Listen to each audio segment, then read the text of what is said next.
بسم اللہ الرحمن الرحیم۔ درود بھیجئے محمد وآل محمد پر۔ اللہم صلی علی محمد وآل محمد۔ بعض روایات میں ہے جمعہ کے دن کا سب سے افضل عمل وہ محمد اور آل محمد پر صلوات ہے۔ اللہم صلی علی محمد وآل محمد۔ دین کی بہت ساری باتیں ایسی ہیں جن کی تہ تک پہنچنا وہ ہمارے بس میں نہیں ہے۔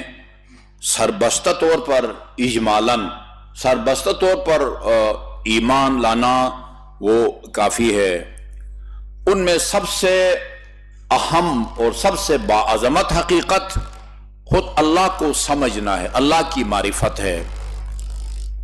اللہ جیسا وہ ہے ویسے اس کو سمجھنا وہ بشر کے بس سے باہر ہے، کیونکہ وہ لامتناہی اور لامحدود ذات ہے، اور بشر چاہے وہ کتنا بھی مغز متفکر ہو، وہ اس کی عقل اور اس کی وہ سوچ کا فکر کا دائرہ کار محدود ہے، اور کبھی بھی لامحدود کا محدود احاطہ نہیں کر سکتا۔ اس لیے خدا جیسا ہے ویسا ہم اس کو نہیں سمجھ سکتے۔ اس لیے معصوم کی طرف یہ حدیث منسوب ہے، ما عرفناک حق معرفتک، جیسے تجھے پہچاننا چاہیے اس طرح ہم نے تجھے نہیں پہچانا۔ حق معرفتک، اگر وہ حق کے قاف کو آپ زبر دیں، بعض اس کو زیر دیتے ہیں اور ترجمہ اس سے ذرا مختلف کرتے ہیں، ما عرفناک حق معرفتک، جتنا ہم نے تجھے پہچانا ہے وہی معرفت کا حق ہے۔ یعنی ایک بشر جتنی معرفت حاصل کر سکتا ہے وہ ہم نے تیری معرفت حاصل کر لی ہے۔ اسی لیے امیر المومنین علیہ الصلوۃ والسلام کا فرمان آپ نے سنا ہوا ہے اور سناتے بھی ہیں، لو کشف الغطاء لمزددت یقینا۔ یہ وہ واجب اور ممکن کے درمیان جو موہوم پردہ ہے اس کو اگر ہٹا دیا جائے تو پھر وہ اللہ کے بارے میں علی کے ایمان میں کوئی اضافہ نہیں ہوگا۔ نہج بلاغہ کا ایک جملہ ہے، آپ فرماتے ہیں یہ جو اپنی آنکھوں سے آپ یہ اس مسجد کے در و دیوار اور چھت کو دیکھ رہے ہیں، لائٹوں کو دیکھ رہے ہیں، پنکھوں کو دیکھ رہے ہیں، اس فانوس کو دیکھ رہے ہیں، جس طرح ان کو دیکھ کے آپ کو ان کی موجودگی کا یقین ہے، امیر مومنین فرماتے ہیں خدا کے دکھائے نہ دینے کے باوجود اس سے زیادہ مجھے خدا کا یقین ہے۔ جتنا تمہیں ان چیزوں کو اپنی آنکھوں سے دیکھ کے یا ہاتھ لگا کے تم یقین کرتے ہو، اس سے زیادہ مجھے اللہ تعالیٰ کی ذات پر یقین ہے۔ بہت ساری چیزیں ایسی ہیں جن کی گہرائی تک ہم نہیں پہنچ سکتے، لیکن خدا نے کہہ دیا ہے، مخبر صادق نے کہہ دیا ہے، لہذا آمنا وسلمنا اف کرنے کی گنجائش نہیں ہے۔ یہ عالم آخرت کی نعمتیں، وہ جنت کی وسعتیں، وہ ہم قرآنی آیات میں بھی پڑھتے ہیں، روایات میں بھی، لیکن ہمارے فہم سے بالاتر ہے۔ علماء کرام نے بڑی پیاری مثال دی ہے، ہم جو اس دنیا میں رہ رہے ہیں ہمارے لیے عالم آخرت ایسا ہے جیسے ماں کے پیٹ میں موجود بچے کے لیے یہ باہر کی دنیا ہے۔ یہ ماں کے پیٹ میں ایک بچہ ہے، وہ اس دنیا کے زمین اور آسمان اور یہاں کے کہکشانوں کی وسعتوں کو سمجھنا وہ اس کے بس سے باہر ہے۔ اسی طرح آخرت کی نعمتوں کو سمجھنا، حوریں ایسی ہوں گی، ان کی لمبائی ایسی ہوگی، ان کی چوڑائی ایسی ہوگی، آپ ایک ٹائم میں اتنا کھائیں گے جتنا وہ پوری زندگی میں کھایا ہوگا، پھر اتنا کھانے پینے کے باوجود آپ کو رفع حاجت کی بھی ضرورت نہیں ہوگی۔ یہ باتیں سمجھنے سے قاصر ہیں، لیکن سربستہ طور پر ایمان لانا وہ ہمارا فرض ہے، چونکہ خدا نے کہہ دیا ہے، رسول نے کہہ دیا ہے۔ بعض نعمتوں کا ذکر ہے، امام حالات حاضرات کے تناظر میں امام موسیٰ کاظم علیہ السلام کے حالات زندگی میں یہ لکھا ہوا ہے، اللہم صلی اللہ محمد وعلی محمد۔